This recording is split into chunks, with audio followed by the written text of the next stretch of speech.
여러분 안녕하십니까, 진성호입니다. 추미애가 나라를 구한다, 이런 말이 지금 나오고 있습니다. 오늘의 윤석열 대통령을 탄생시키는데 가장 큰 역할을 한 사람은 다름 아닌 추미애 전 법무부 장관이라는 말이 있습니다. 추미애 장관이 윤석열 검찰총장을 그렇게 탄압하면서 윤석열을 대권주자로 만들었고, 결과적으로 윤 대통령이 탄생했습니다. 자, 그런데 지금 다시 추미애가 움직이기 시작했습니다. 물론 추미애 전 장관의 아들 서모 씨에 대한 이 휴가 미복귀 수사를 하고 있는 것과 관련이 있는지는 모르겠습니다. 그럼에도 불구하고 추미애는 이제 정치를 다시 할 모양입니다. 연일 방송에 나오고 SNS에 글을 올리면서 추미애 전 법무부 장관이 문재인 전 대통령을 공격하고 이낙연 전 대표를 소환해서 비판하고 있습니다. 이걸 지켜보는 민주당 내의 친명계 비명계 할 것 없이 굉장히 곤혹스러워하고 있습니다. 반면 국민의힘에서는 상당히 속으로 웃고 있습니다. 화장실에 들어가서 아마 판대소할 겁니다. 또 추미애가 내년 총선에 정말 중요한 역할을 하고 있다. 추미애 선대본부장이라는 말까지 나옵니다. 그만큼 추미애의 행동은 놀랍습니다. 자, 방금 전 비명계인 민주당의 조응천 의원이 방송에 나와 추미애가 앞으로 어떻게 할 건지를 이야기하고 있습니다. 그런데 지금 추미애는 언론의 단편적인 분석에 따르면 이낙연 문재인을 공격하면서 이재명에게 줄을 섰다. 내년 총선 공천에서 서울 광진을, 그러니까 고민정 의원이 현역으로 있는 그 지역구의 공천을 받아 다시 엣지를 달리하는 게 아니냐, 이런 추측이 나오고 있습니다. 그런데 조응천의 생각은 다른 것 같습니다. 국회의원으로 만족할 사람이 아니다. 대권을 노리고 있다. 조국과 손을 잡을 것 같아.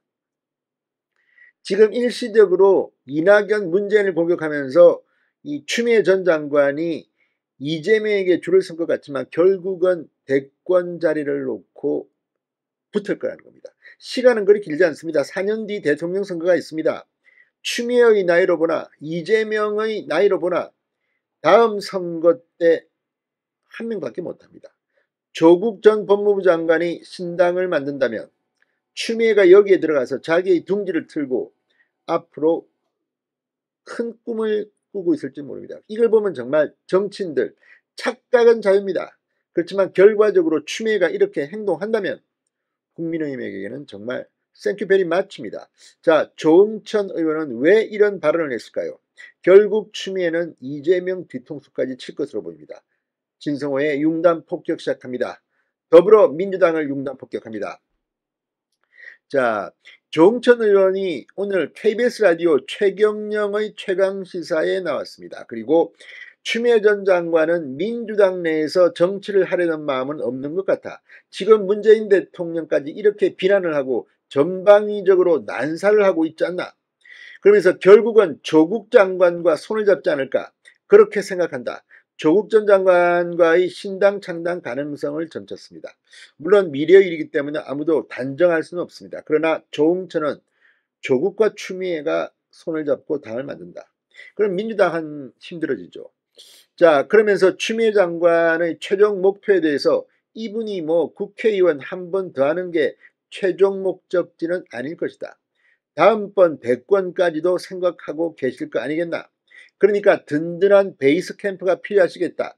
추 장관 자신은 아마 이게 뭐 먹힐 거라고 생각을 하고 계시니까 이렇게 하고 계신 거 아니겠나. 어쨌든 우리 당내의 강성 지지층들은 추 장관을 굉장히 지금 옹호하고 있는 그런 방향으로, 그런 상황으로 보인다. 특히 이낙연 대표를 공격하고 그렇게 하니까라고 덧붙였습니다. 지금 개딸들은 화나고 있습니다. 반면 7인의 친명 좌장 정승호 의원 같은 경우는 추미애 전 장관을 비판하고 있습니다. 이재명 쪽도 부담스러운 겁니다.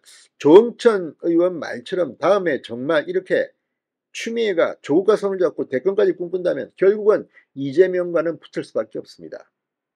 지금 여론조사에서 내년 민주당의 이 분위기는 그렇게 밝아 보이지 않는데 추미애가 정말 나라를 구하고 있습니다.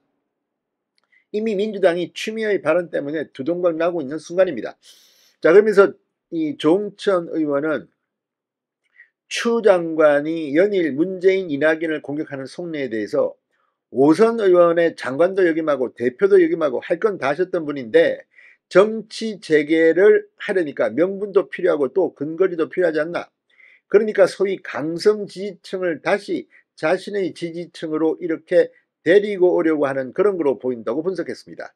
탕란이라고 있다. 알을 맡긴다는 거다. 뻐꾸기가 그러지 않나. 남의 둥지에 알을 낳아서 남의 새는 그게 뻐꾸기 알인 줄 모르고 품어주고 모이를 물어다 주는데 나중에 뻐꾸기 새끼가 훨씬 더 커서 자기 새끼를 다 잡아먹고 둥지를 차지한다.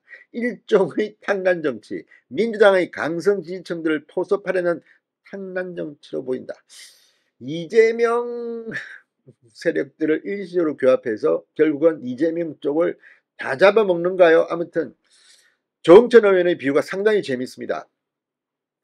이럴 경우 민주당에 미칠 영향에 대해서는 지금 안 그래도 취약한 상황에서 이게 구심력이 아니고 이게 구심력을 가져간 원심력으로 작용을 하게 되면 굉장히 혼란한 상황으로 빠지게 되겠죠. 아무튼 조응천 의원의 말대로 추미애가 움직여준다는 정말 내년 총선 해볼만 하겠습니다. 신성호의 유난 폭격이었습니다. 여러분 감사합니다.